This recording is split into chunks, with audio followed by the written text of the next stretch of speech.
Donc voilà comment j'ai retrouvé mes ruches au printemps, avec des grappes d'abeilles qui ont fondu, et donc tout est mort.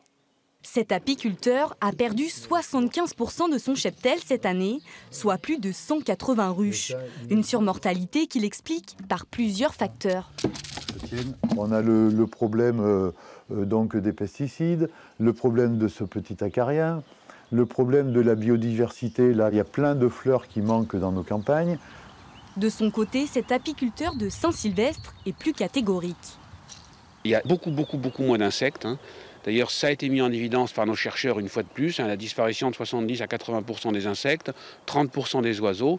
Donc l'impact pesticide, il est large, il est sur toute la France et dans tous les sites. Il y a quelques jours, l'Union européenne a décidé d'interdire l'utilisation de 3 néonicotinoïdes, des insecticides jugés toxiques pour les abeilles. Oui, il y a un espoir de prise de conscience des politiques et j'espère qu'ils vont comprendre qu'on vit dans la même planète, on habite le même écosystème.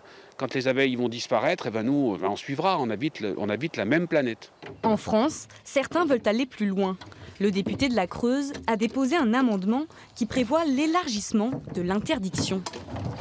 On voit bien qu'aujourd'hui, l'industrie phytopharmaceutique, elle appelle certains produits et certaines molécules, elle ne les appelle plus des néonicotinoïdes pour détourner cette interdiction.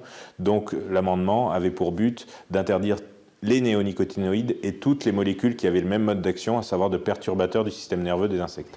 Si le texte est adopté par le Sénat, il devrait être appliqué dès l'automne.